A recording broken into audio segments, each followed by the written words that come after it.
Un whisky créé par intelligence artificielle, l'origine des chaussettes des chats et des avions alimentés au plastique. Nous sommes le lundi 20 mai, je suis Jeanne. Bonjour à tous, voici votre concentré d'actualité scientifique sélectionné par Maxi-Science.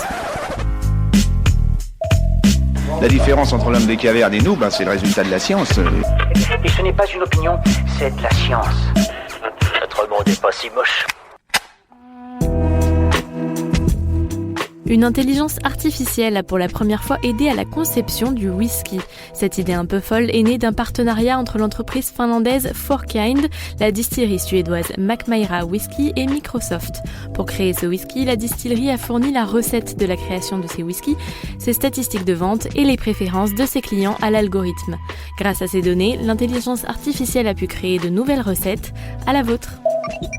Vous vous demandez parfois pourquoi votre chat semble aborder des chaussettes au niveau de ses pattes. Elles résultent en fait d'une anomalie génétique appelée le piébaldisme.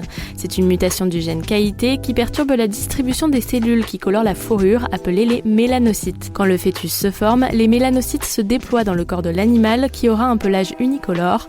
Mais si elle se propage de manière irrégulière, le motif deviendra irrégulier, ce qui donne les fameuses chaussettes.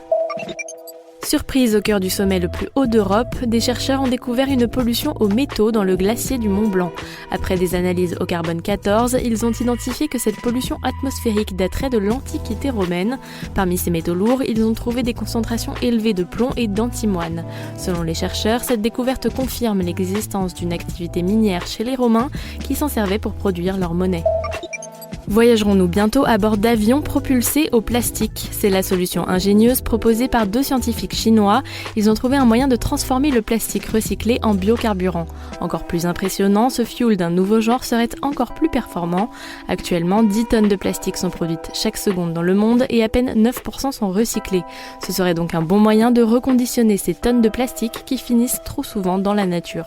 C'est tout pour aujourd'hui. Vous avez aimé cette version raccourcie du podcast? N'hésitez pas à nous donner votre avis sur les réseaux sociaux. En attendant, on vous dit à demain pour de nouvelles actualités scientifiques.